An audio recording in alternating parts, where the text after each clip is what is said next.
Okay, and whoa, that shocked you, right? It shocked me also.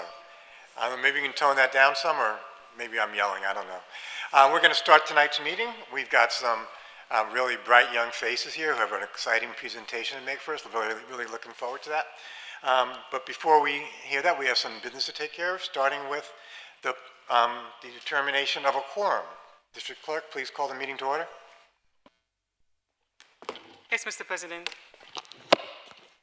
Good evening, Westbury family. Welcome to the Board of Education Action and Planning meeting. Today is February 28th. Trustee Pedro Quintanilla. Present.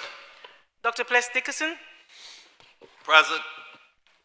Trustee Rodney Keynes. Present. Vice President Floyd Ewing. Present. Present. Board President Robert Triana Jr. Present. Mr. President, we have a quorum. Thank you very much, District Clerk. Before I call for the Pledge of Allegiance, I'm just going to ask that, there's an echo here, or is that just me? I'm not sure we can do anything about that. At any rate, before we have the Pledge of Allegiance, I just want to note that there were some cars parked out in front of the school in the fire lane. We've asked that anybody that's parked in front of the school to please move your vehicles. And we won't look because we want to embarrass anybody, but we'll just put our heads down if anybody has to get up. But if you're not parked there, great. Can I ask everyone to stand for the Pledge of Allegiance?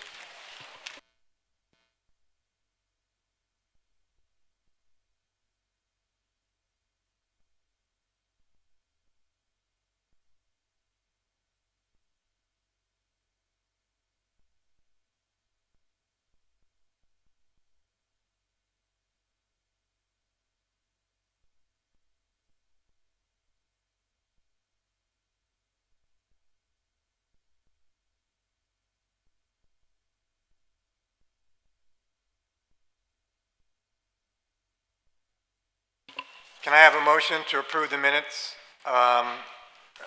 itemized as 1C and 1D, the minutes of January 10th and the minutes of January 17th? Do we have a motion to approve? So moved. Been moved by Vice President Ewing, I believe. Second? Second. Seconded by Dr. Dickerson. Ayes. Trustee Quintanilla? Aye. Trustee Dickerson? Aye. Trustee Keynes? Aye. And Vice President Ewing? Aye. And I, Robert Troiano, vote aye. Motion carries unanimously 5-0. I should note that Trustee Bowling will not be here tonight. She wasn't feeling well today, and so she will not be joining us, and we expect Trustee Wilson to be joining us by 7:45. I'll now turn it over to Superintendent Chase to introduce our first presentation, which is our exciting robotics team. Dr. Chase? Thank you, Mr. President. Good evening, everyone. Good evening. So we see some beautiful, bright scholars sitting before us, and not only am I going to introduce the academic, but I'm also going to introduce the athletics, because I have some athletes who are here who are also going to be recognized this evening. So we're going to celebrate our scholars. Can we do that, families? All right.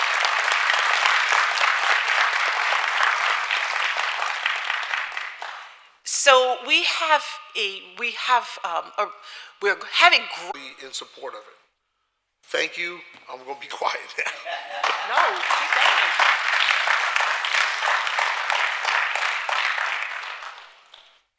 No, we got to hear from the principal. We're waiting.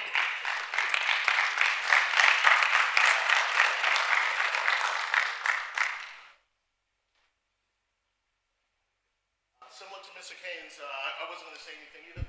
There you go, you're on. All right. But, you know, I got to say something on behalf of my staff, Ms. Christensen and Ms. Santiago. So dedicated, so in charge of their work, so passionate. All I had to do was just stand back and let them do what they really needed to do. They will check in, they text me around the clock, we need this, we need that, Mr. Chambers, what's going on with this? They are true leaders, very passionate, and we are immune to limitations at Park.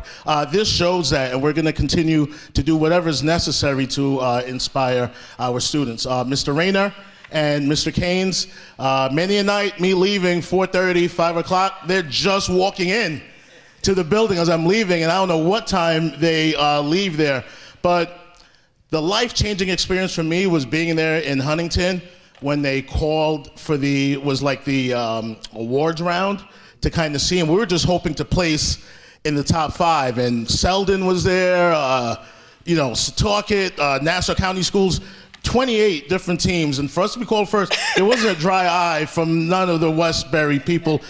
I felt the same emotion again here tonight with Mr. Keynes. We were just overjoyed. I don't really have too many other words other than that, but I'm just so humbled and very fortunate to be part of such a dedicated group of individuals. Thank you guys so much, and thank both of you. And students, you guys see, they are a group of geniuses. And Mr. Floyd, you asked a great question. There's a team of 8, and we're bringing back 5 that are 4th graders that will compete again. So we have some young genius veterans that are definitely ready to make changes. And they do talk to me in the hallway about really getting some of these bikes built. They really want to make that happen. So I'm pretty sure we're going to have some form of it. Thank you, everyone, and good night.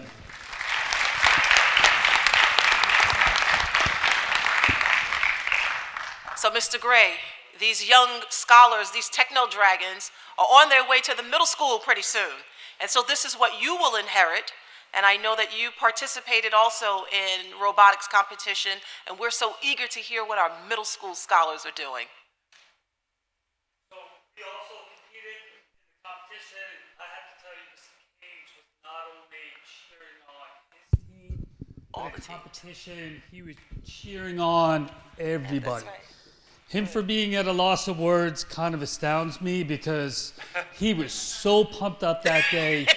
The energy he had at 8 o'clock in the morning continued throughout the day. I love it. It was a lot of fun. Good.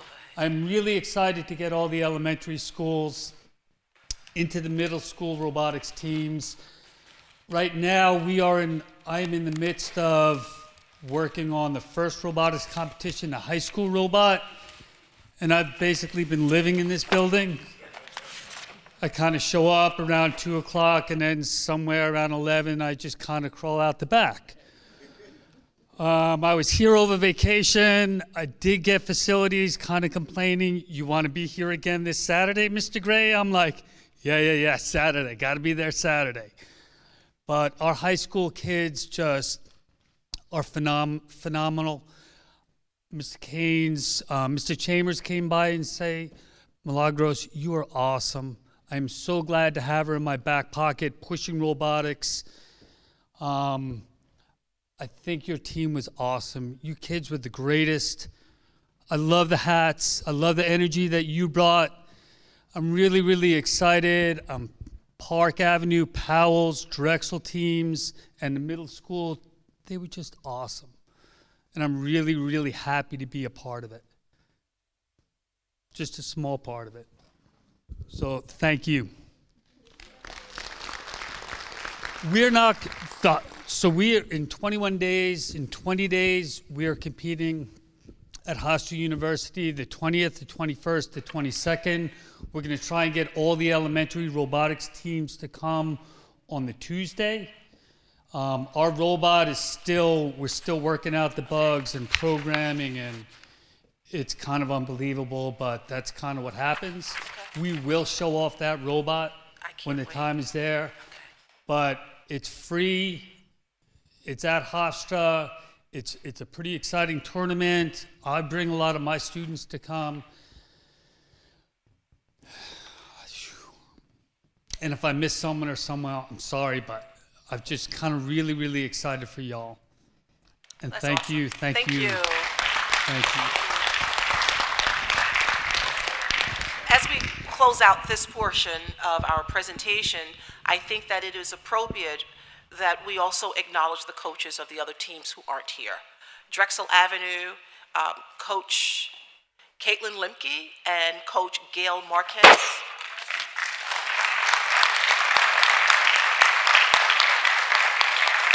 Howells Lane, coaches Jennifer Georges and Rochelle Thornton.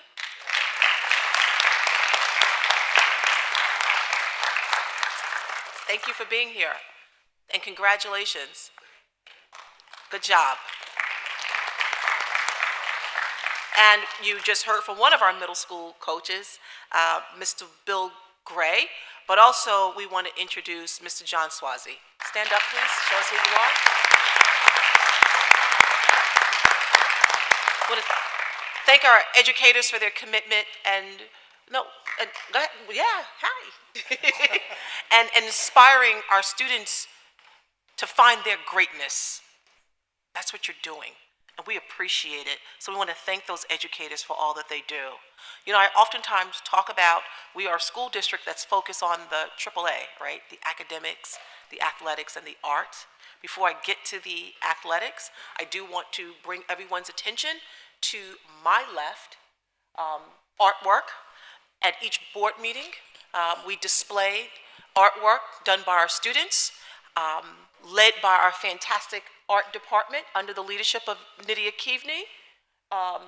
So our students from Park Avenue is showing out today, right? I love it though. You guys deserve this. Showing out. Artwork done by our students from Park Avenue School. And so when we break for executive session, we ask our community members to please come up and observe the beautiful artwork of our students. So we talked about the AAA, the academics, you just saw that. The art is behind me, now the athletics. Our athletic teams are amazing. And what I love about athletes, what I love about student athletes, is that these students have to balance the academics, their social, as well as their athleticism. You are to be commended for all that you do. And I always say, no matter where you rank in any sort of athletic competition, just know that you're already a rock star and you're already a winner because you are a Westbury scholar. So we're all very, very proud of you. But we want to just highlight a few of our athletes today. And I'm going to start with varsity boys winter track. So they've had a pretty successful season. Lenny Jean was named Nassau County champion in the triple jump and earned all county honors.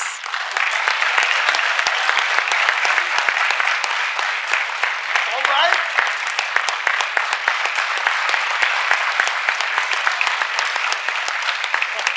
Turn around and show everybody who you are, Lenny.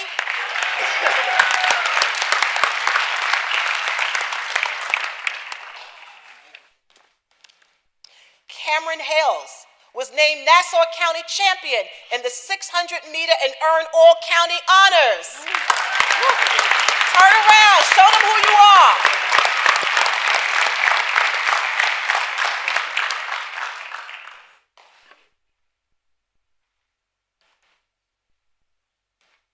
Jose Gilbert finished 6th in the 55 meter and earned all county honors.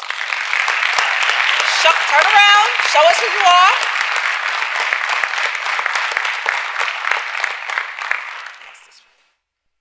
Samir? Yep. Is Samir Crispin here? No, he's not, but that's all right, he's going to get a shout out. Samir Crispin finished 6th in the 600 meter and earned all county honors. Congratulations to our student athletes on their achievements this season. Our athletic director, I was going to say Dr. Doric, but just go ahead and own that. Doric Capsis. Doric Capsis. I gotta earn it first. Is here. Do you want to say something about our team? Well, we have two He young has- ladies, Yep, too. I know. You want to wait until we also, let's- okay, all right. So we have more. We have more. Let's get to the girls' varsity winter track. Is Sasha West in the house? Well, she's not here, but that's all right. Sasha's going to get her shout out anyway. Sasha finished 4th in the triple jump, and she earned all county honors.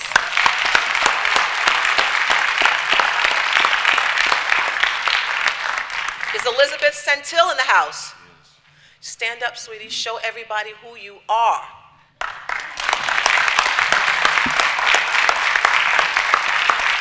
And stay standing as I read your accolades with that beautiful smile on your face. Elizabeth finished 5th in the triple jump and 5th in the long jump. And guess what, everybody? She earned all county honors.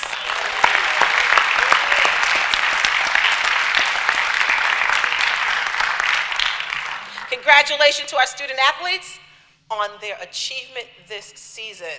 You all are Westbury pride. I appreciate each and every one of you for all that you do and for making us a fantastic school district. Congratulations. Doric Capsis. Good evening, everyone. As Mr. Keynes was alluding to earlier, sometimes you don't have all the tools you need, but you got to find a way to succeed. So we broke ground, on our new field, which meant we couldn't use the track during the winter. So our coaches, one of the great ones right here, Mr. Drew Harrison, they found other ways to train the kids throughout the winter. One of the things we did, which we'd never done before, was we wanted to prepare for the counties where these young men and young women earned all these awards. And there's a big gap, it's about a 2-week gap. So we had to find a meet that was going to prepare them. So Coach Harrison comes to me, goes, I've got a meet, I'm familiar with it, been down there in Virginia. We never got into Virginia for a track meet during a regular season, but it was just the right thing. And I think I asked each and every one of you, was it worth it going down there? And, right, and every one of you said unequivocally yes. So thank you to the school board for enabling us to go to Virginia. It made the difference, right, guys? And I want to let Coach Harrison, who's a proud Westbury alumni, earned himself a scholarship to the University of Albany.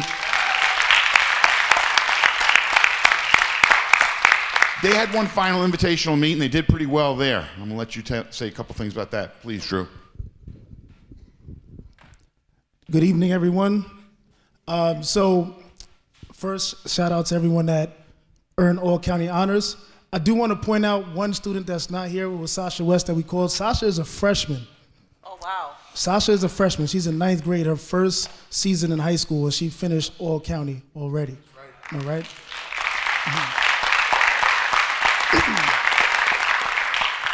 But the team, we had a pretty good year.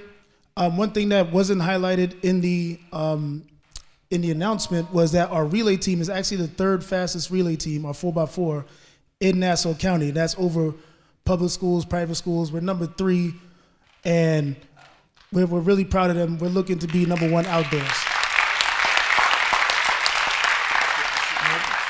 Yeah, this is out of 56 high schools in Nassau County.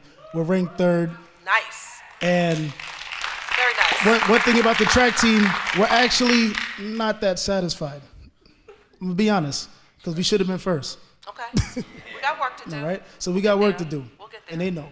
But we ended off the season pretty strong at a meet in Staten Island. Lenny and Liz were able to earn awards there in the triple jump. Cameron unfortunately missed the meet because he sprained his ankle. And Jose actually finished the season pretty strong as well. So we're looking forward to outdoors. As Mr. Capps has pointed out, we are working without the track, but we're still going to make it happen because like Mr. Kane said, we take what we got and we make gold because we're Westbury. That's right. I actually made a mistake, and I left out one student who should not be left out, so I need you all to help me make right with this one. I left out Jose Gilbert. Jose Gilbert finished 6th in the 55-meter and earned all county honors. I'm glad to give him his award. Thank you so much. Yeah, we do. We have work to do, but wow, look at where we are. Look at where we are, right? Just imagine with a little bit more hard work, Ms. Keynes, just a little bit more, right? Just a little bit more, right? More courage, more energy, more community support, right? We have the resources. Just imagine the places this district will go. I'm encouraged, and I've always said this, I could not be more proud to be the superintendent at this time in this district. Could not be more proud. So we have certificates for our fantastic future engineers, and I'm going to give them to Ms. Santiago and Ms. Christensen to distribute them because I understand some of our robotics students aren't here, but they're mixed in. So I have Drexel here, I have Powell's here, and I have Park, and so I'm going to give you the certificates, and there are also certificates for the two of you because we want you to know that your work has not gone unnoticed. So thank you all for all that you do.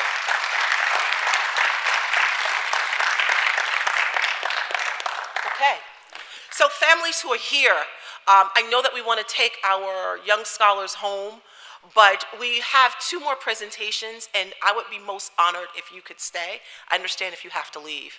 One, we're going to talk about a new partnership that the district hopefully will launch in the next couple of days. And I just want to share this important work that's going to take place in our school district because I personally believe, as well as my administrators believe, that the work that we will do with Progression Partners will enhance the work that we're already doing. And so we look forward to hearing how this partnership will look, how it would feel, and the work ahead. And then, ladies and gentlemen, we are going to present draft 1 of the 2023-24 budget. And I'll tell you why that's important to hear. This is draft 1. Doesn't mean that it's carved in stone. What it means is we're going to give you the bottom line budget, and we're going to talk about some of the things that the administrators and I believe that's going to be important to the budget. Then the board and, of course, our community members will offer some feedback, and we're going to come back with a draft 2, possibly a draft 3, but your feedback is really, really important. And we want you to know what our thinking processes are and how we came up with draft 1, and we'd love to hear your feedback. So it's important that you all have feedback and that you'll be a part of the presentation. So I know it's going to be a long night, but we promise to be brief with our progression partners, and we promise to be brief with our budget presentation, but we also want to hear from you. And as parents, just understand it's your investment, your tax dollar investment in what it is that we're doing. So it's really important that you stay and you hear this. So without any further delay, Xavier, are we ready? Oh, there you are. I'd like to introduce you all to the, one of the things that I'm grateful for is that when we have partnerships with different companies, with different organizations, oftentimes, they'll send a representation or a representative to meet with us. We have the CEO of Progression Partners who thought that it was important enough to be here with us tonight to talk about the important work of DEIB. And I add B because most time when you hear about organizations and their DEI approach, they forget B, and B stands for belonging. B stands for belonging. And in our school district, before I arrived, this Board of Education passed a policy that speaks to the work that we will do as it relates to DEI, to ensure that we are an inclusive school district and that we meet the needs of every scholar and every family in our school community. And so now we're going to talk about where we are in doing that work. And hopefully when we enter the relationship with Progression Partners, we will talk about how we can improve on the work that we're already doing to ensure that everyone gets exactly what they need. So it is my honor and privilege to introduce Natalie McGee, the CEO of Progression Partners.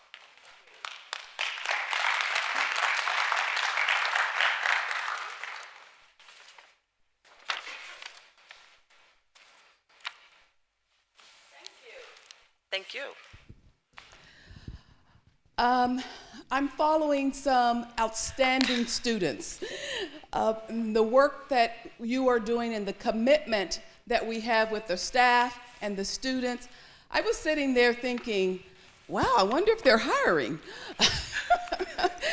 We are. Because I see that your district is doing some great things. And so what I'm here to share with you is as it relates to our diversity, equity, and inclusion. And I will try not to take up too much of your time, but, oh, the clicker. Do we have the clicker? It was here, it's gone. Oh, we have it. Okay. Thank you. Thank you. I like to say, and this is just a brief intro, that it was actually doing this work before it became a buzzword. My background, of course, came up through a very large district in the Midwest and began this work in the Midwest. We started fully in the state of California and then went throughout the United States sharing this work of equitable practices. So in turn, just want to make sure I'm on. There we go.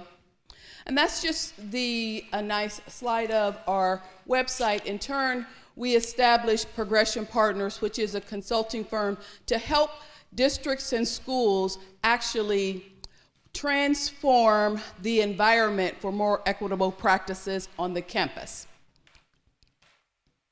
And a few of our services, of course, include our Equity Institute, which I will share with you, and it really, you'll just think about it as DEI.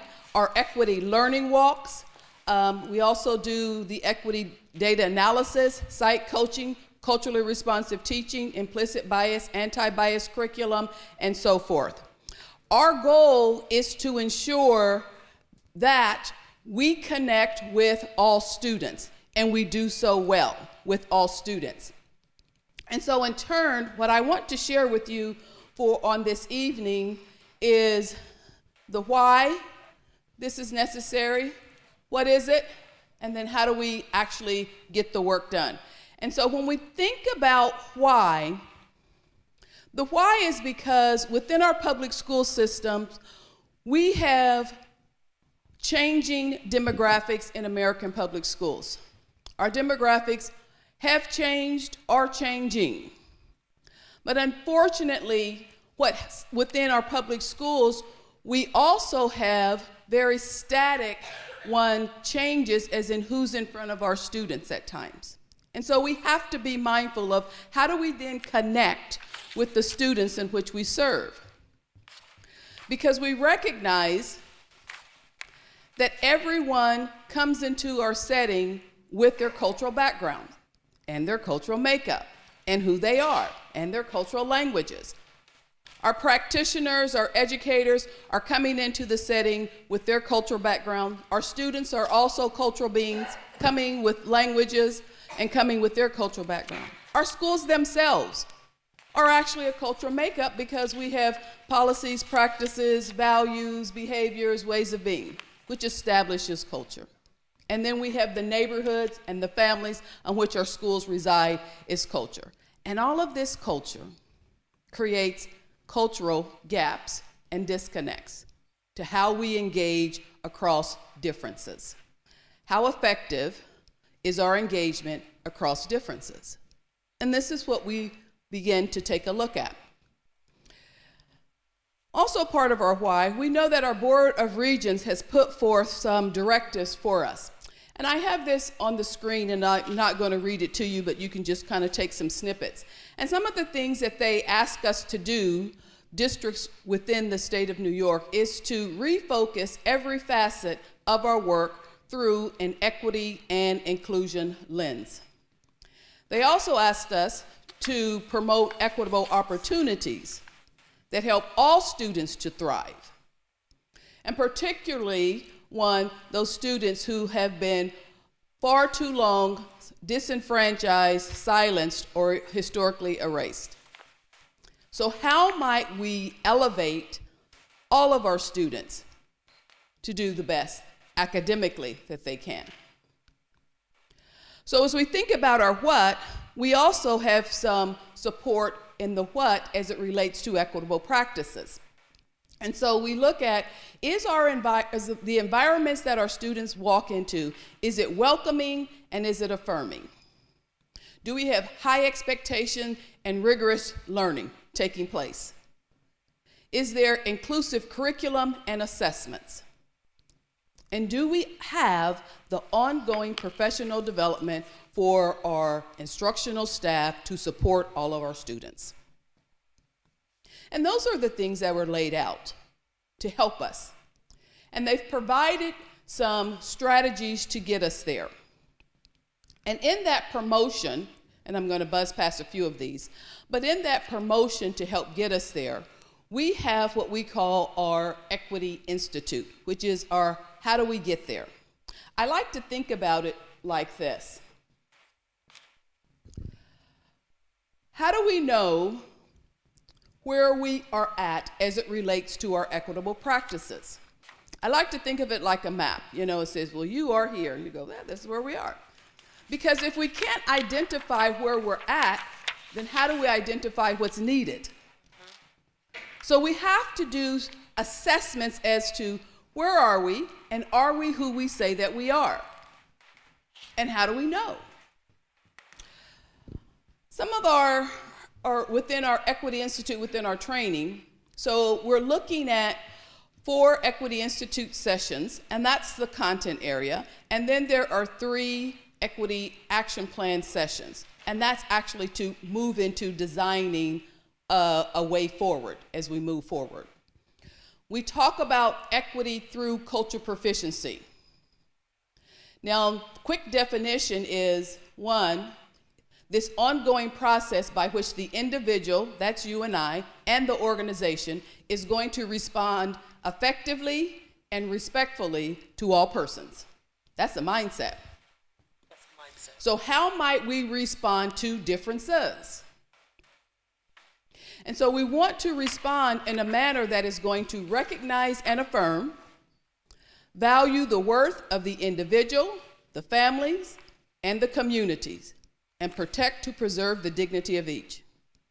We talk about this growth mindset in education, but I want to introduce you to the equity through culture proficiency mindset.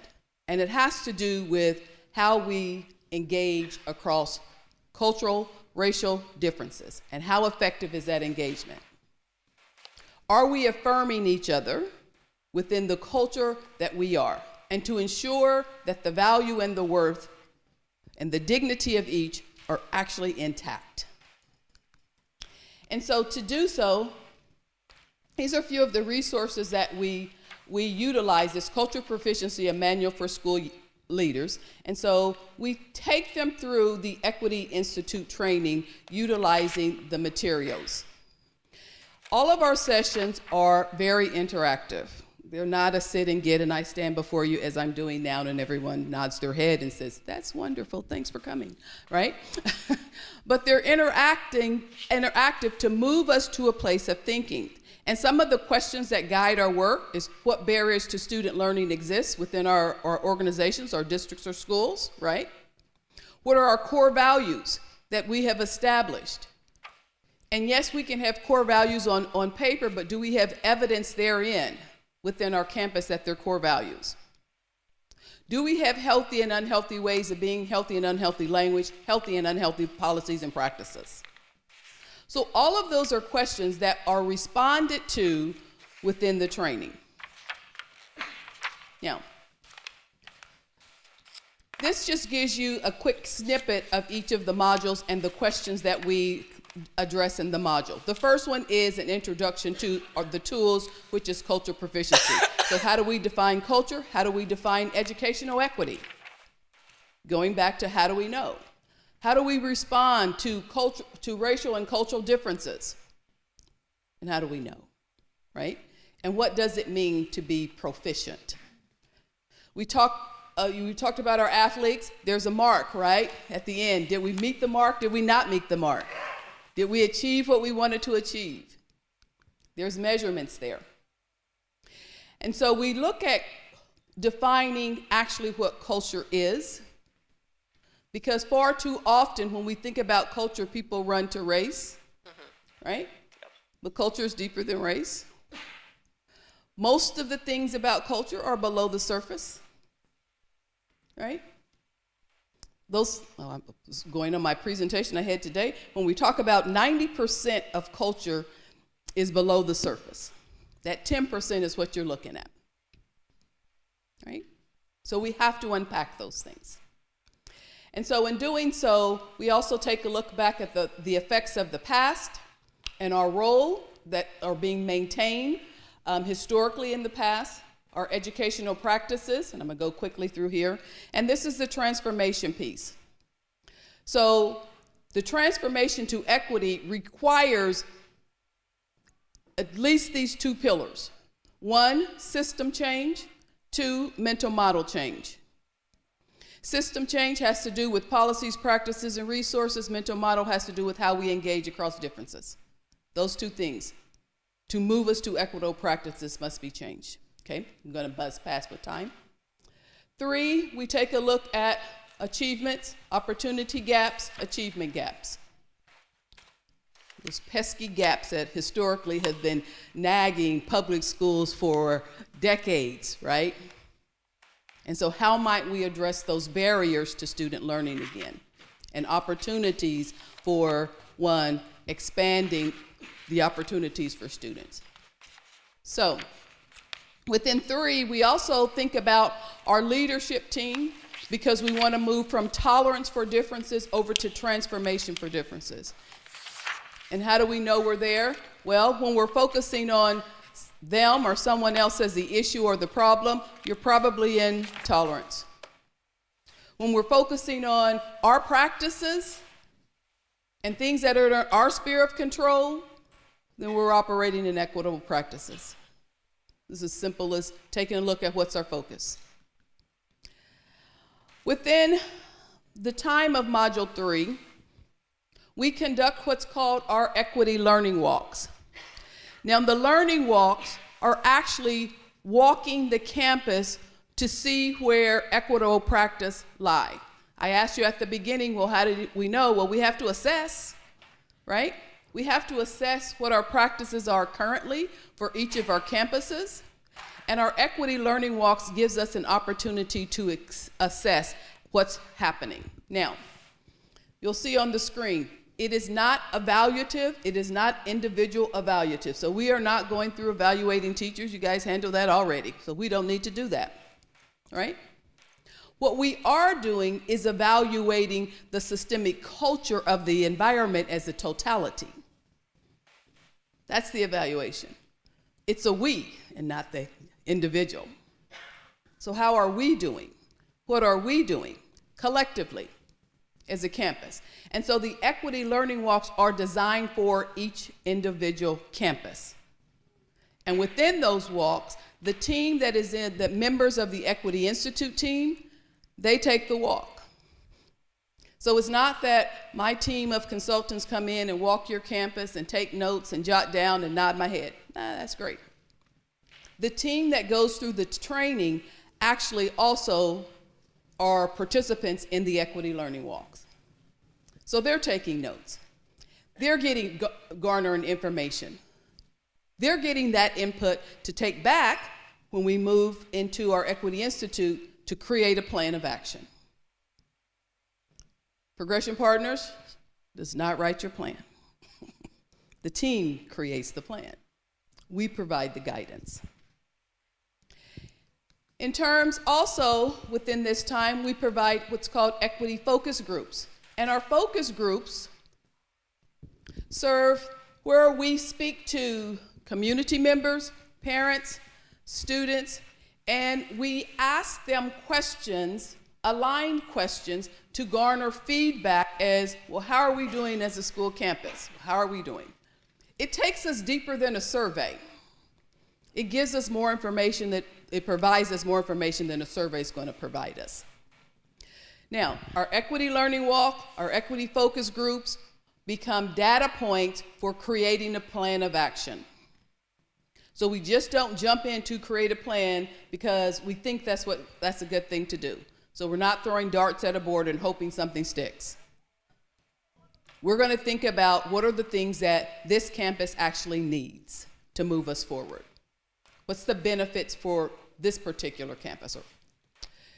And 4, we move into our shared vision because that takes us to setting us up for a plan.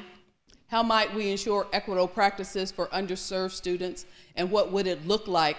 I like asking this question. What would it look like if we got it right? So we have to have a vision for this. So if we got this right, if we got DEI and plus the B right, what would it look like? And if we can't see it, we can't be it, right? So we're going to have to create a shared vision before moving into creating the plan. What's our shared vision? And that takes us, I'm going to skip past this one and this. That takes us to first and for assessing where are we. And so we utilize rubrics to help our thinking to get us there. Using the culture proficiency continuum, we can pinpoint, now this is just for school environment, we have several, and it's 5 pages of this, and the teams, determine where are we for each one of those items. Because if we notice that we may be cultural blindness, well, what does it take to move us to cultural precompetence? If we notice we're cultural precompetence, what does it take to move us to cultural competence? This is how we get the work done. These are our points that we are considering during our Equity Institute: the environment as a whole, teaching and learning, family and community, assessment and accountabilities. Those are our checkpoints for equity. Each of those 4 points is a way to assess. How are we doing and where are we? Then they move into creating their plans. They create a plan to be shared with the entire staff, and the entire staff has an opportunity to give input on the plan. Everything is transparent up front. We're sharing. This is the work that we're doing as we move forward. And I also have here, I didn't speak about this, but the culturally responsive teaching. Typically, this will come after the Equity Institute because we start with the culture of our environment before we go into the instructional piece. Okay? All right. I'm going to go ahead and close. And so with that, this is our call to action. This is our call to interrupt the practices that have far too long harmed New York's vulnerable, marginalized students. This is our call to do better. If we got it right, what would it look like? With that, thank you. Do we want to take questions? Are we good? Any questions that you have of what I've just shared? Are there any questions from the Board of Education? How does it work along with our director of DEI? Are you working together? I can't He's hear. asking, are you working with Dr. Sands? Dr. Sands? Dr. Emily Sands. Oh, yes, absolutely. Right. How is this working? So you're not taking over her position? No. Oh, thank you. Yes, we've been communicating around this project. We come in to set up the positions so that you can carry it forth. So we're helping like a trainer of trainers. So I was being facetious saying hiring, but no, we come in to support all staff to move this work forward. Right. And Dr. Emily Sands will be leading this effort. Yes. as our district director. Yes. So we have been in communication. No, we're not replacing. Other questions? In regards to the engagements and your experience with this type of engagements with other school districts similar to ours, how long is your engagement, one? And two is, how long on average have you seen meaningful results from the work that you do? Thank you. That's an excellent question. I like to share it like this. It's like, if we start this year, it typically takes 5 years. If we start next year, it typically takes 5 years. We didn't get here in a year. Wherever we're at, it's going to take time to move us forward. And what we do within our plans that we were just sharing, we create a 5-year plan. So they're not like turnover plans. So we'll do a short term, medium term, long term is 5 years. We'll create a plan for 5 years. That's how long. Now, the work with progression partners, we start with year 1. Year 2 may look different with our work with our schools in the district. It may be introducing the culturally responsive teaching. It may be bringing in more participants to go through the Equity Institute without writing the plan. It just depends on what the needs of the districts are. They're customized based upon your needs. So where are we? We start there. As a follow-up question, so based on the plan that you laid out, how long do you think it's going to take you in our district to assess what our needs are Yes. currently? Currently, what I showed you with the Equity Institute is actually 7 full days of training. So it's 7-day training. And we customize that as well. We have districts who break it up and do half days, and you know they're creative with the 7 days of training, but we get it in. Yes, good question. Thank you. Thank you. Okay.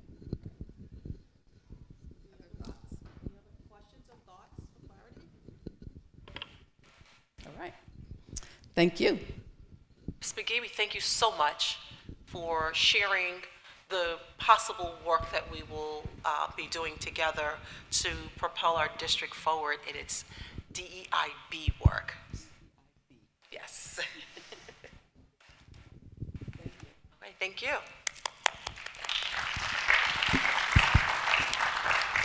Okay, so Dr. Pellick, we are going to now transition into, I don't know, Mr. President, keep going? Okay. We're going to transition into our budget presentation, the long-awaited Draft 1 budget presentation. So Ms. O'Neill and I will go to the front, we'll click, we'll do all those great things.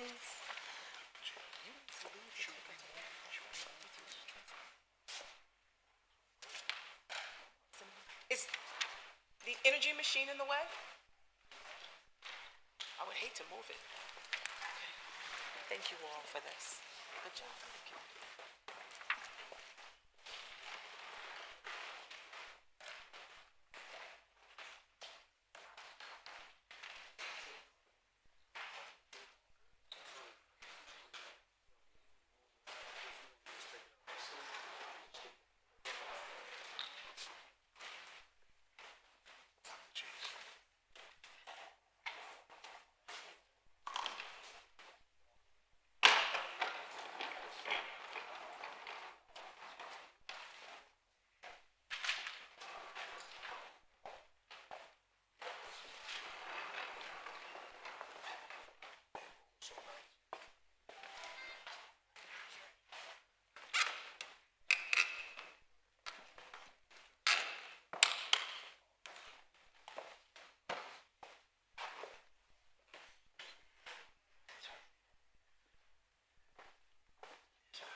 Got it. I channeled my inner technology leadership. Okay. Thank you all for staying. I know we had a lot this evening.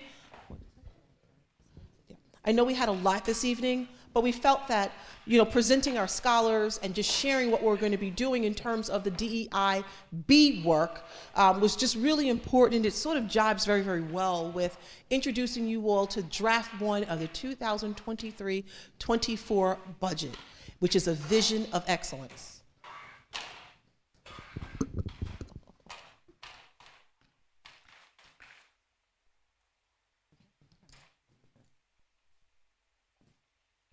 So, what is a vision of excellence?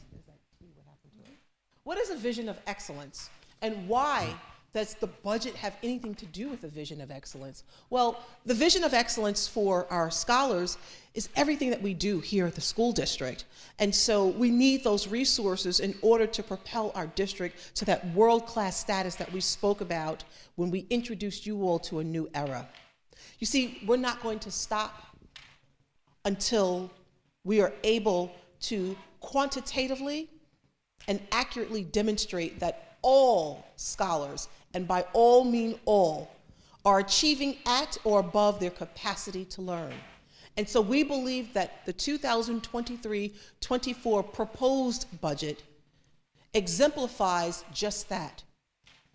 Our desire to take us to the next level.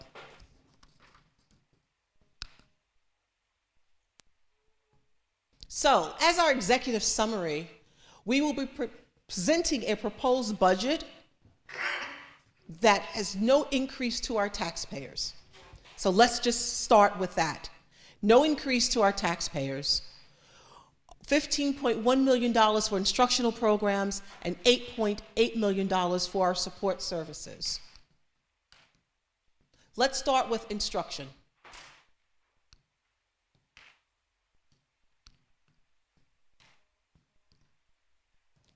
So, some of our district initiatives that we propose for the 2023-2024 school district. As you all know, that we adopted a numeracy and literacy program. Our literacy numeracy program is new to our school district. Therefore, it requires professional development to ensure that our teachers are comfortable with implementing this at the elementary level. So, we're not introducing any new programs in terms of instructional literacy and numeracy, but what we're going to do is continue to enhance what we already have, continue the professional development, continue training our teachers, continuing to acclimate our teachers to the program.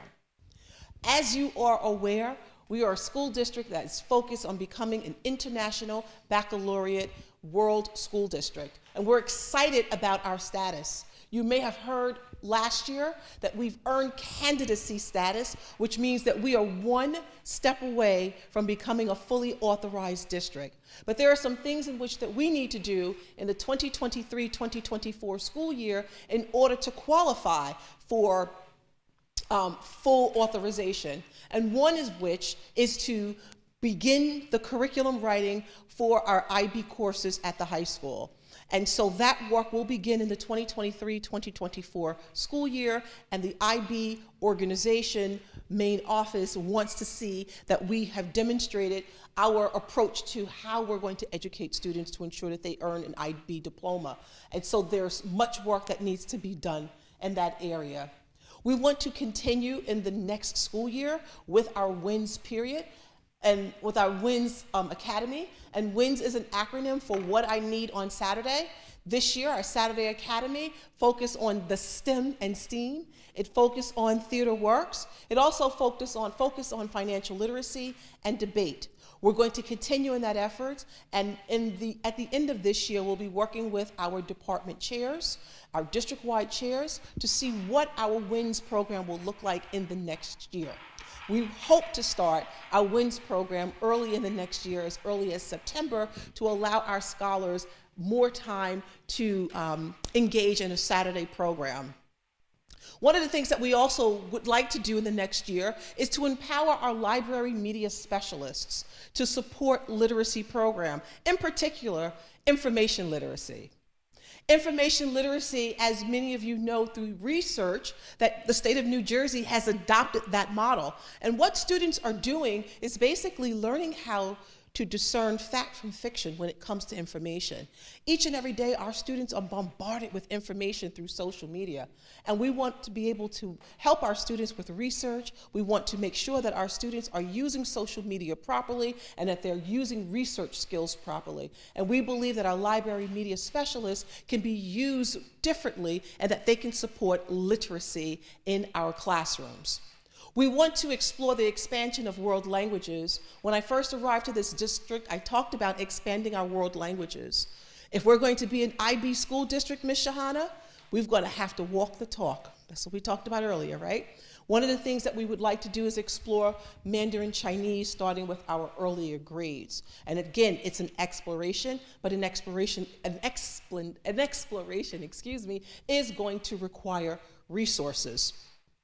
We want to expand STEM, and that should be STEAM, learning for all scholars.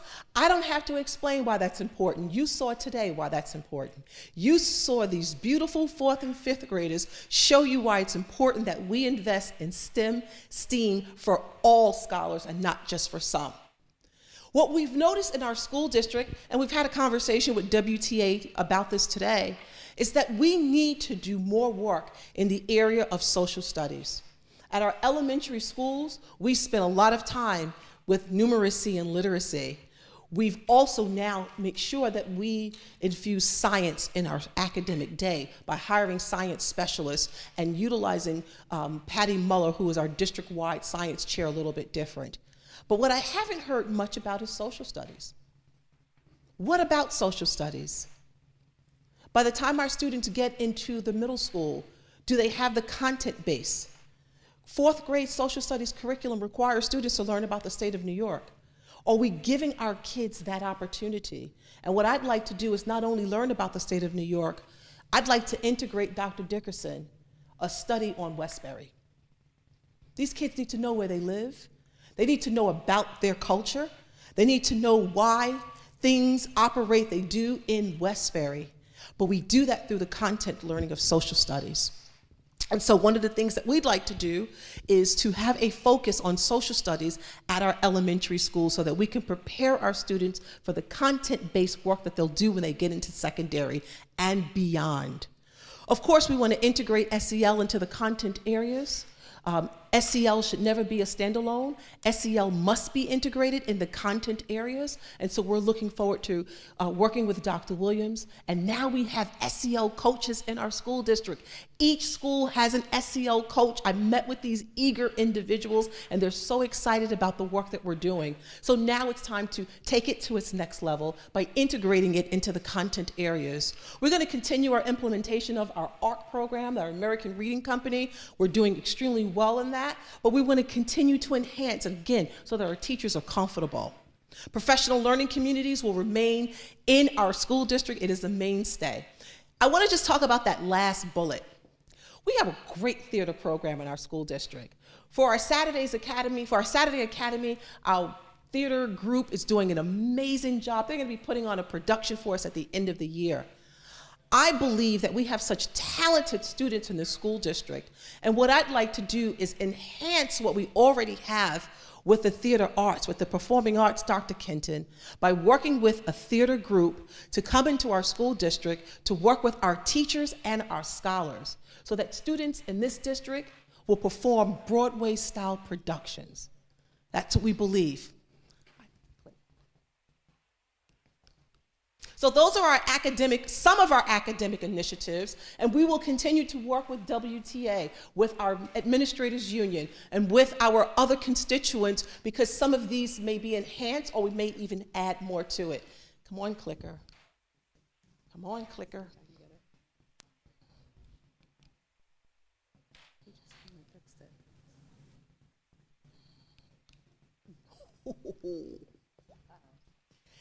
So if you have the PowerPoint presentation, let's just move along, even though, okay, you don't want to touch it anymore. I'm not touching it. All right, instructional cost increase, you want to take care of that?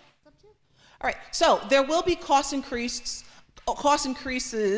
in the budget, and some of them will be salaries. So why salaries? What we are recommending is the current curriculum and instruction position that we have in our school district be split, where there's a focus on elementary and a focus on secondary. We have concerns and we have needs at both levels where I believe it is not a one-man show. This will require someone to have a keen focus on elementary needs, particularly early elementary, and someone who has a knowledge base of secondary. Just the master schedule alone at the secondary can take up an administrator's time. Just some of the coursework that we will be introducing at the secondary, helping the secondary to ensure that our scholars graduate on time, and there are so many other needs, Regents exams. So we need to split the position so that there is a focus in the area of curriculum and instruction, and if we are a school district that is bound to be a great school district that's focused on the academics, I believe that we're going to need to enhance that area. The assistant to the superintendent for security, that's in a position that we have posted for. Caressa Esser, grant ending staff to general fund. You want to speak to that? Yes, Dr. Chase. Currently, we have, I believe, 9 staff that are paid out of one of the grants, the Carissa Esser grant, which ends September 30th. So we have to move them back, we have to move them into the general fund. And that cost is just over $1 million, not including benefits.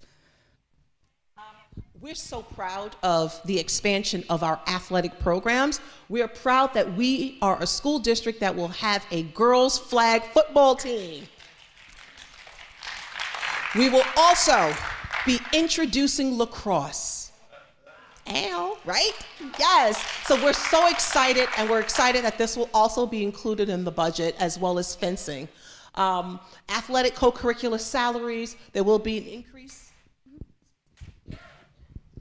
So as COVID has, as we've come back from COVID, we've had to increase our contractual amount that we've been paying coaches because the programs are now coming back in full force.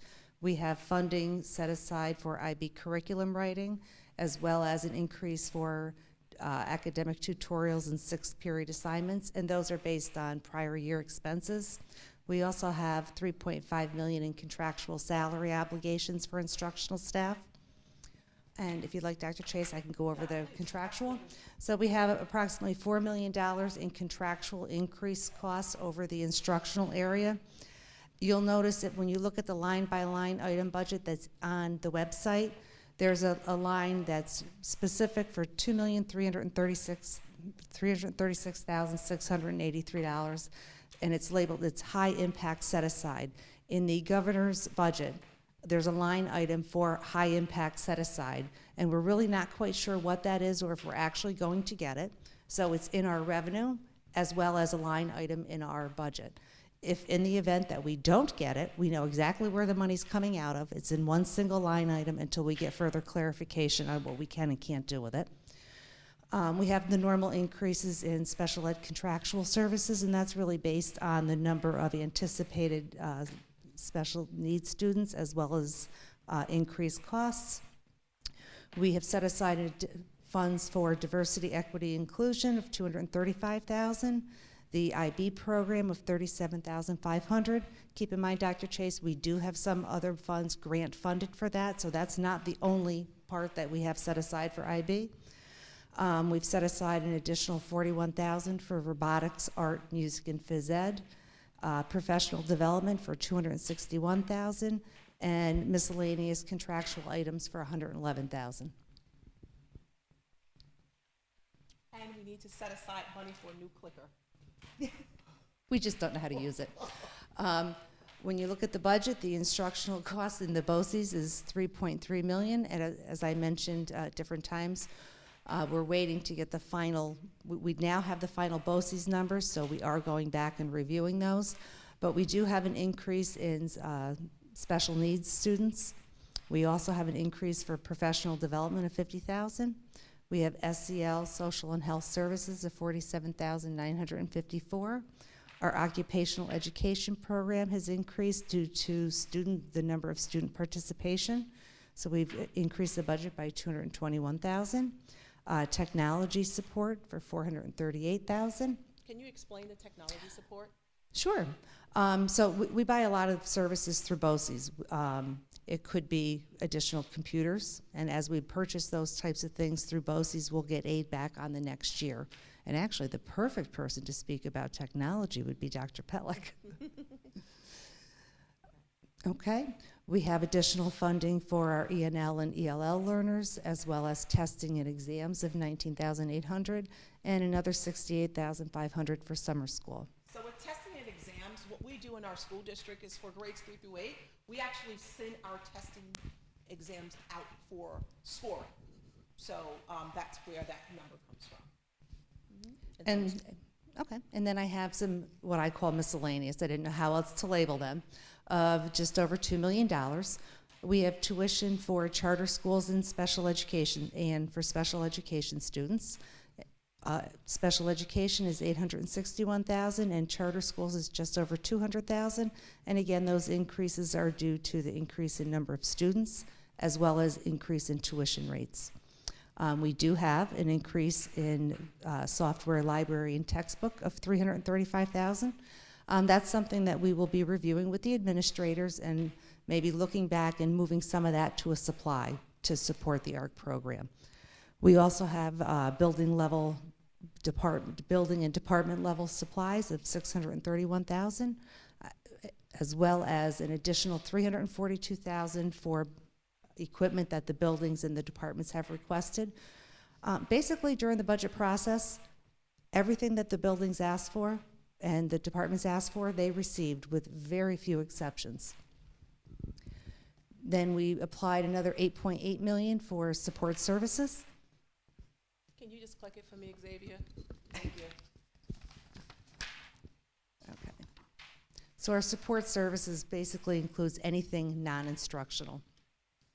So we have $2,875,000 set aside for an interfund transfer to capital. We're going to be working with the architects and the administrative team as well as the Board of Education to determine exactly what that's going to be for. But it would be for things like plumbing, heating, doors, windows, any type of actual capital project that the district could do. We've also done a few things in the facilities and securities budget that we haven't seen in a while. We've actually increased the facilities budget by $1,475,000 for planned projects at all of the buildings. So when you look at the line-by-line budget, you're going to see all these codes that you haven't seen before, and it's going to say it's a huge increase. But what we did try to do is break out in the budget and earmark money for the specific buildings. So right now, we have $300,000 earmarked for the high school, and that would be for stage side walls, a sound system, high school pool repairs, an electrical training program class setup. The middle school, we have $180,000 budgeted for door repairs, flooring repairs in the old section, and to do some bathroom upgrades.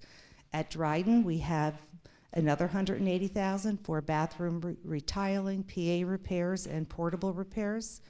We have some floor repairs, bathroom upgrades, and ceiling repairs at Drexel. We also have at Park ceiling and floor repairs for $180,000. Powell's, we've added funding of $235,000 for additional asphalt that's needed, as well as ceiling and floor repairs. We've set aside another $100,000 for unanticipated repairs, and I mean, there's always emergencies that come up and things that happen that we just, we want to know where the money is that we can go to for that. We have at the facilities building $120,000 in repairs, and that's for a ramp outside, the flooring, and the storage room to be upgraded. We do see an increase in our utility costs of approximately $650,000, and that's for your fuel, your electric, your water, your cable, your phone, all of your utilities. Another good thing that we've done is we've increased the equipment funding by $312,000, and it's going to be used to purchase additional cameras, walkie-talkies, and other facilities equipment. We've increased funding for uniforms, safety training for staff by $58,000. And we have staffing and salary and benefits of just over $4 million. Now, this is a little deceiving because that is not just non-instructional people. That is the entire district. That's your instruction and all of your support services. So we have our normal increases with ERS, TRS, FICA, and Med, and our health insurance of 2.1. Couple really nice things that we're doing, I think, in the non-instructional area is we're looking to add 2 new custodial positions, and we want to make them weekend positions. We're also looking to add 3 new security positions, having 1 as a weekend position and 2 to be distributed among the buildings. We are looking to increase facilities and security overtime based on current year expenses and in the amount of $235,000. I think the security unit will like this as well. We're looking to increase 6 of the security staff that are 10-month staff to full-time 12-month staff. And then we have regular contractual salary obligations for $337,000. Next, our next big increase is to transportation, and that's really for our contract transportation which is $2.4 million. We have some contractual salary obligations in that area, and we're looking to increase the equipment code to purchase bus pass card readers for all of our buses. So that way when the child gets on the bus, they can swipe in and out and you'll know they were on and you know they got off. The new bid that we put out and that we have not yet presented to the board for approval has the district buying fuel, and that's because we can do it at a lower cost than a company can. So that's why you'll see an increase for fuel that we haven't done before. And we're looking to upgrade the Route Finder Plus program that we have, and the migration would cost us $11,000, as well as some miscellaneous supplies and contractual materials. And then our support services continued. Is your debt services interfund transferred? Our overall debt service decreases by $221,000, and the interfund transfer to capital that we mentioned before increased by $375,000. So our financial plan overview. Overall, the bottom line budget is going up 23 million, or 13.63%. Sorry, 23.8 million, or 13.63%. You'll notice that our state aid is increasing quite a bit of 25 million, 25.6 million, or 34.1%. But notice that school taxes do not increase at all, so there is no impact on the taxpayers for this budget. There's no impact on the taxpayers. Go to the next. Do you want to talk about the total? Proposed budget? Do the summary of revenues. So we're on our summary of revenues. We have our real property tax. I don't know how to go back. Xavier, how do I go back? Please. Thank you. So our summary of revenues, you have your real property tax real property taxes remains the same as this year, so there is no increase. Again, you'll see that our state and federal aid increases by 15.4%, or 25.6 million. Our pilots, as of now, we're projecting to be the same. Miscellaneous revenues are increasing by $85,847, or 5.81%. And the use of appropriated reserves is down by 1.8 million. What I think is good to point out, and I think we did this last year, our tax levy, if you look back from 1920, in the 1920 school year, the budget was supported by 51% of the school tax. In 23-24, the tax levy will support 40% of the budget. So we're seeing a decrease in the use of taxpayer dollars to support the budget. And at the same time, state aid used to support 38% of the budget, and now it's up to 51%. Our summary of expenses. General support, as I mentioned before, that's everything non-instructional. That overall budget is going up 3.7 million, or just under 23%. And as I mentioned, the majority of that is in your operations and maintenance budgets. Instruction is going up 15.1, and Dr. Chase did a great job saying all the different programs that we currently have and what we're looking to continue on with. Pupil transportation is increasing by just under 2.7 million, or 24%.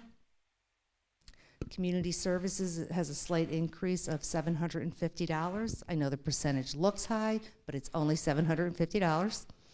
Employee benefits increases 2.1 million, or 5.68%. Our debt service decreases $221,000, or a 4.23% decrease, and our interfund transfer increases by $375,000, or 11.26%.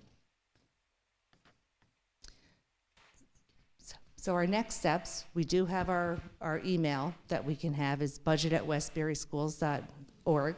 You can always email me questions there. You can email me directly. You can email Dr. Chase. We both check that website, that email address.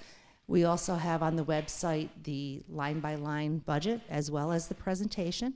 So as you go online and look at the line-by-line, when you do see those big numbers that jump out, just remember some of it is for codes that we've created and we're trying for transparency. So you're going to see it for your planned projects in the operations and maintenance budget. You're going to see giant increases and decreases in utilities because right now it's in one budget code. We've split it out into building level. You're going to see salary changes. We had a lot of teachers. Last year we started breaking out the teachers by department, and we continue on to do that. So you might see one building that has a large decrease in a salary line. No staffing is, being let go. We're maintaining all staff, maintaining all programs. We're just trying to move them into department areas such as math, science, social studies. And our next budget presentation, draft 2, will be March 14th. So we want to adhere to the budget timeline. So please, before 14, if there's questions, suggestions, or thoughts that you may have, or if you need clarification, we're happy to entertain your questions by going to budget. What does it say? Budget. It's just budget at Westbury Budget. Schools. Right. And so again, that email goes straight to Ms. O'Neill and myself, and we'll answer the questions. And what we're going to do, because you won't see everyone else's questions, we're going to create an FAQ sheet so that if Laura King sends you a question, you can actually see the question and how we answered it, Mr. McGivens. So we want to make sure that we are as transparent as we can possibly be as we communicate the proposed budget.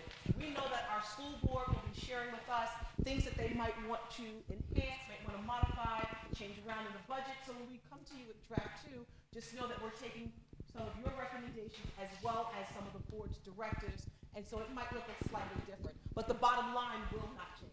Can you take any questions now? Yeah, sure. So we're going to start with questions from the board. This is, as Dr. Chase is alluding to, the board has not seen this presentation until you just saw it now. We did get the PowerPoint sent to us this morning, I guess it was, but I'm not sure that all of us had a chance to review it. So I'm going to just first ask if the board members have any questions before we take questions from the audience, but we will be taking questions, Chester. I got that. Well, I'll speak to her about changing.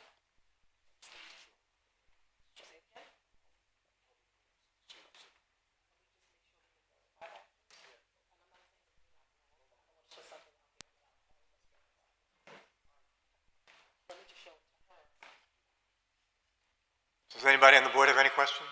I do have one question, and it'll take some time to digest all of this, but the one that jumped out to me, Dr. Chase had mentioned splitting the curriculum position into 2, and on the chart that showed the director of curriculum, it didn't have 2 roles? Is there supposed to be 2? Because I need to have a conversation with my school board first. Okay. So I would never put that out there as a definitive. That was just as a placeholder. Basically letting you know that, we need to do something with that position. How we do it is a decision that we're going to make. Okay, thank you.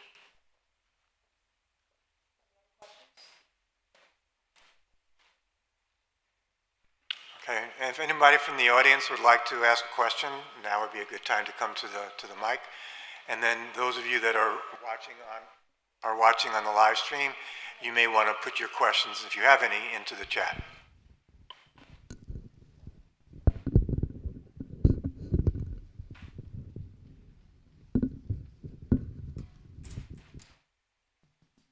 Good evening. Chester McGibbon, 502 Alicia Drive. Mr. President, or should it be to the superintendent? I don't know what your question is. Are we getting any revenue from, or did we get any revenue from pilots that might be going to the district, and where might that be reflected in this? It's on, there's a revenue page, and I think it came to about $3.6 million, and the pilot number from last year was the same as this year, the projected amount for next year. Okay. And I also noticed that there's an almost 20% increase for legal services. Increase in what? For legal services. Might that be from representations for lawsuits, or how do you explain that? Ms. O'Neill, Mr. McGibbons is asking about the increase of legal services, and he's asking for the rationale. The rationale would be based on prior year expenses, as well as and it could be for negotiations, a variety of different things. If you'd like, we can come up, give me 5 minutes, and I'll see if I can pull up the prior years for you. Okay. And also 100% I'm increase. sorry, if you just, what page are you looking at, Chester, or? I'm just Mayor, if looking you at know? the summary. I didn't have a time to pursue this. Are you looking at the detail? Page 2. Page 2.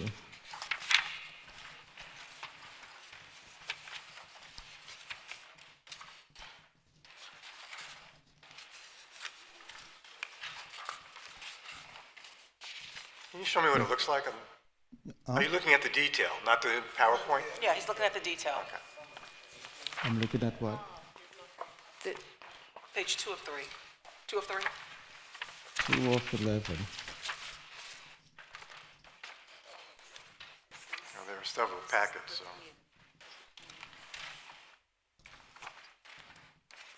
What's the question? No, I see that the legal services, we have an increase for almost 20% from last year. Right, I think Ms. O'Neill said she's going to give you that, and she's going to look it up for you. Yeah, yes, that's okay. And also for consulting, it's 100% increase. And that, what's consulting? What, we have new consultants on board, or what? Can you just explain that for me?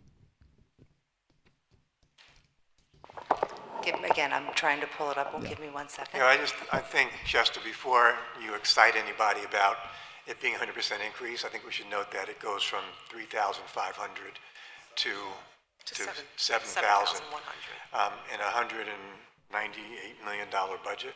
That really is de minimis. Yeah, still money. Well, maybe. Well, we No, really I just wanted. I just think it's more useful and more fruitful to focus on dollar increases than it is to focus on percentage increases.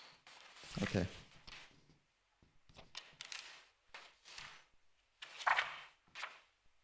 So that's it? That's the answer? If sure, if Mary can answer today about a $3,000 increase, fine. No, that's all right. You may not want, if you don't get it tonight, we have more sessions scheduled, yes, sir, right? we do. All right. We do. I'm just throwing that out there. Okay? Thank you. Thank you for your comments. Are there any other questions, people that are in the audience with us today or now? Okay. Are there any questions in the chat room or comments?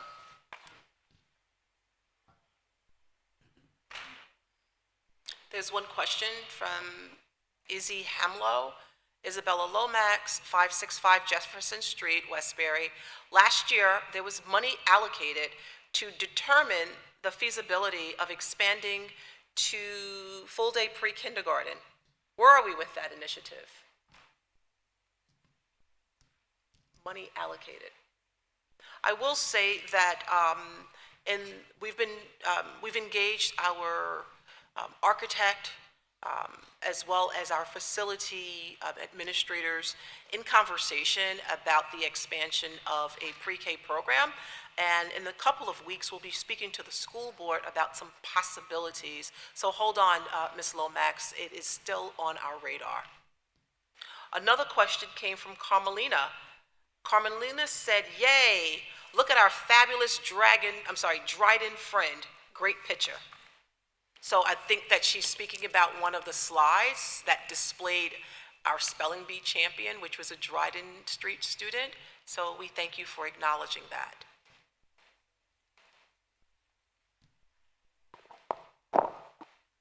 Yep. Mr. McGibbons, I can answer your question about the legal services. So in the current school year, we have budgeted $290,000. The proposed budget for 2024 of 347,377 is based on the 21-22 actual expenses. So when I look back and I see that we're spending more than what we had budgeted, I want to make sure I increase it to the level that we need. Thank you, Ms. O'Neill. And just for the community's clarification, we found a slight error in one of the slides, so we're going to correct that on our website for the slides, but Ms. O'Neill is just going to share with you the error that we found. If you want to correct it on your copy, that's fine, but on what's going to be displayed on our website, we'll have the corrected numbers. Ms. O'Neill? Yes, the second to last page of the summary of expenses. On the total column, the yellow highlight, the change should be 23 million. One second. It should match. It should be $23,862,390. Thank you.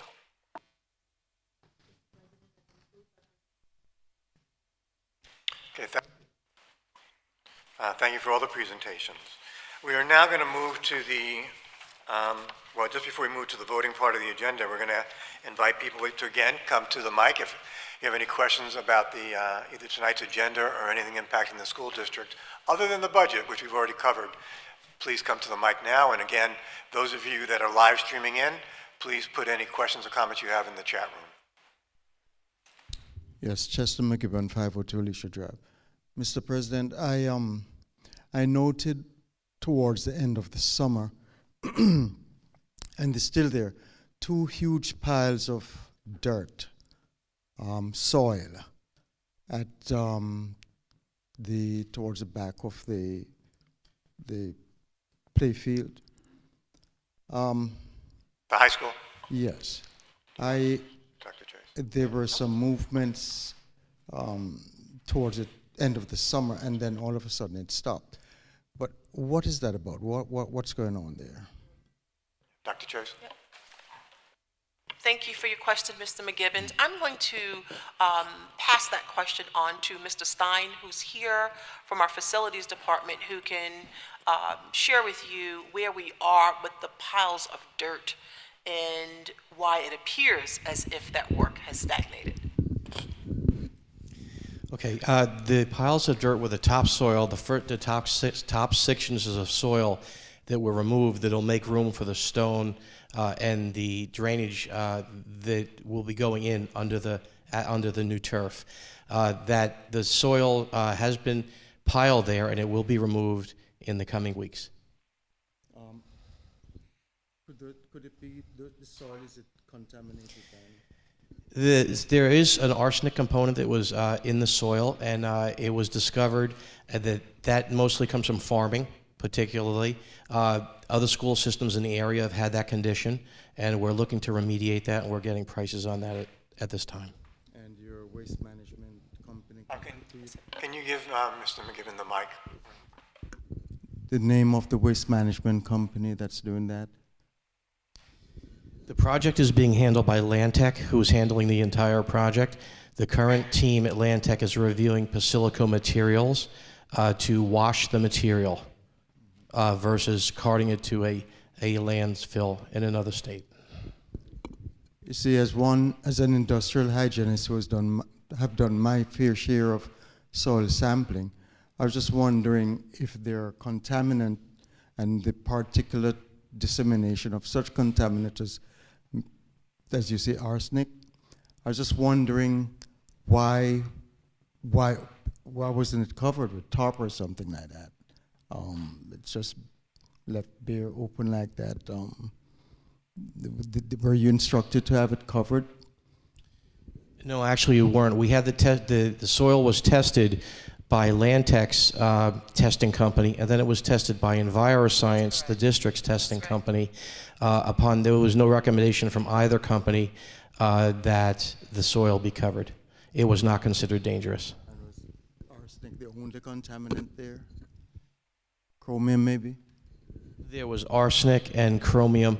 The bigger concern, I think, was the arsenic. The chromium was lower, but it's been tested by both companies, been found not to be of immediate danger. But because it's arsenic and because arsenic was recommended in farming years ago, it's just the recommendation is it can't stay on the site unless it was buried. Okay, thank you. Okay.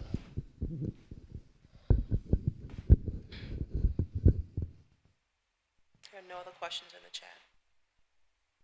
Okay, I'm told there are no other questions in the chat or no other comments either. So we're going to move to the voting part of tonight's agenda. However, and we're going to vote, I'm going to ask for the board to approve a block vote of almost the entire agenda, although there's a rather lengthy list of items that we're not going to vote on. I think, council, we need to table those so they can be discussed in executive session. They are all items that relate to either school district finances or to personnel. This month, there was no planning meeting, which is normally our opportunity to discuss items like that. So since this month it was combined into a planning meeting and an action meeting, we don't have that same ability to have to address those questions prior to actually voting on them. I do anticipate that once the board has discussed them with the administration in executive session, when we come out, we will untable those items and vote on them later tonight. I anticipate that time will be around just before 11 o'clock.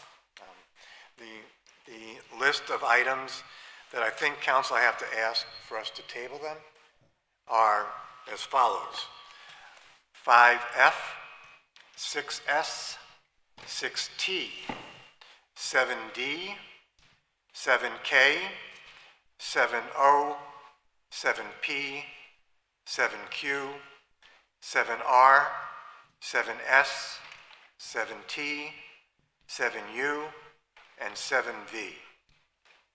Can I have a motion to table those items? So moved. Been moved by, I think, Vice President Ewing? By Dr. Dickerson? Good. Sorry. It's been moved by Dr. Dickerson. Do we have a second? Second. Seconded by Trustee Keynes. Ayes. Trustee Quintanilla?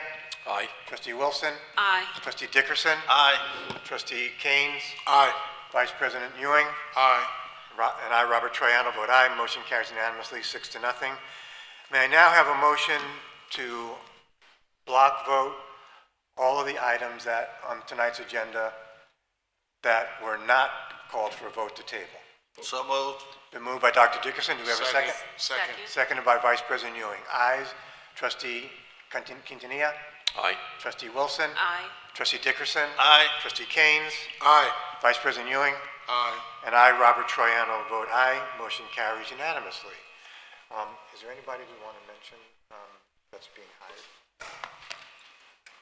Mr. Troiano, that was the block vote.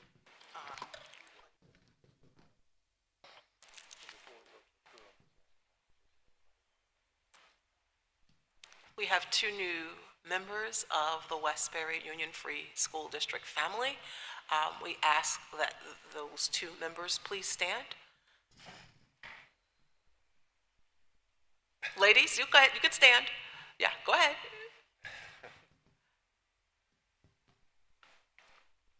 Can you please just introduce yourself and what are you being recommended for this evening?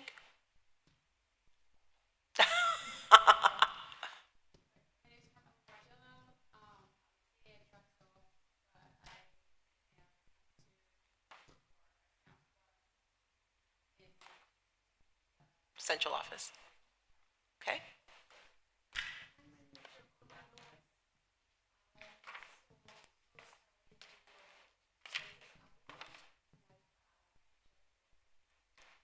Thank you both and welcome.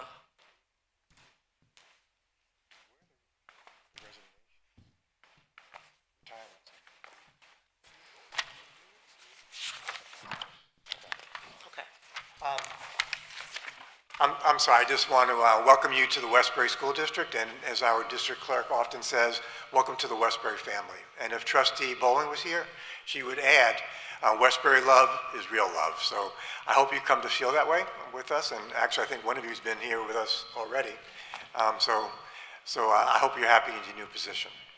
As we welcome these two new additions to our staff, we also are called on to vote in Resolution 6P on the retirement of several of our staff members. We will have an opportunity to acknowledge their retirement at a later date, but I just want to mention their names and say that we're sorry to see you go, and good luck in your retirement, which is not effective, though, until June 30th. But we have Seth Brechtel, Myra, and I'm going to mispronounce your name, Myra, I apologize, Ciresano. It's Cireseanu. She's a special ed teacher at Drexel Avenue. Celeste Haller, Stacy Kowalski, Benoit Laliman, Heather McAleese, Mary O'Neill, Carmen Ostolaza, Tracy Provens, Philip Quagarelli, Debbie Wachter, Jeanette, and I think Jeanette Williams is the last. We are sorry to see all of you go and look for an opportunity to wish you well in person at some point. So we had a motion earlier to approving block voting all the items that had not been tabled. I'm now going to ask for a motion to approve all of the items that were approved for a block vote. Do we have a motion? So moved. It's been moved by Trustee Wilson. Do we have a second? Second. Seconded by Trustee Dr. Dickerson. Ayes. Trustee Quintanilla. Aye. Trustee Wilson. Aye. Trustee Dickerson. Aye. Trustee Keynes. Aye. Vice President Ewing. Aye. And I, Robert Troiano, vote aye. Motion carries unanimously. You are now an official hiree and an official transferee. Congratulations and thank you. May I now have a motion to go in executive session? I anticipate that we'll be in executive session until just before 11 o'clock. When we come out of executive session, it is likely that we will be voting on the items that we voted to table, although it's possible that some of those items will remain tabled or potentially withdrawn entirely. Do I have a motion to go into executive session? So moved. For the purpose of, I'm told, I have to add that we are going to exec for the purpose of getting advice from legal counsel who will be joining us. Do I have a motion to go into exec? So moved. It's been moved by Dr. Dickerson. Do we have a second? Second. Seconded by Trustee Wilson. Ayes. Trustee Quintanilla. Aye. Trustee Wilson. Aye. Trustee Dr. Dickerson. Aye. Trustee Keynes. Aye. Vice President Ewing. Aye. And I, Robert Troiano, vote aye. Motion carries unanimously. Thank you. Thank you, and good night, everybody that chooses to leave us. Those of you who want to stay, we'll see you on the other side.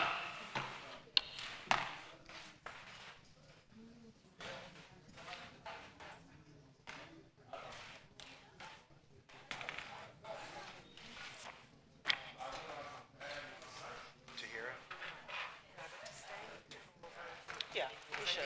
Because I guess we're gonna go over those. I don't know. Yeah. So it'll be good. Cake or flowers for that. Did I do it? Robert sent a text, and nobody responded to it. Hi. How are you? Good. Sulas, I was supposed to be announcing tenure tonight. I wasn't, so my excuse. I don't know if I'm supposed to be.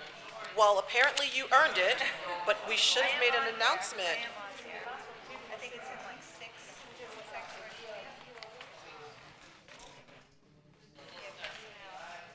Six what? I'm sorry. So I want to apologize. Absolutely. Yes, And you're we first voted. on the, yeah. We voted on your tenure, but I didn't. Congratulations.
Thank you.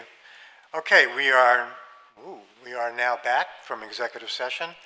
And as I stated, as we went into executive session, there were a whole host of resolutions we wanted to be able to discuss in exec.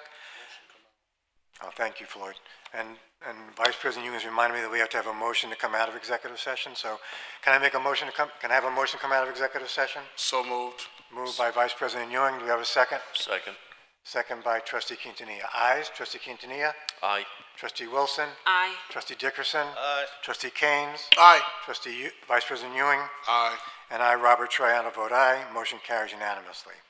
Now that we are out of executive session, the items that we tabled for further discussion in executive session, we are now going to come out and approve all of them. I will list them again. Resolution 5F, 6S, 6T, 7D, 7K, 7O, 7P, 7Q, 7R, 7S, 7T, 7U, and 7V. I think I got them all. You agree, District Clerk? Thank you. Okay. So may I now have a motion to approve? Do I have to untable them first? I think they have to be untabled.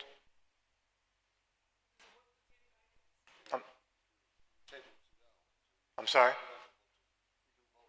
We can vote on them now? Okay. That is correct. No need to untable, just vote.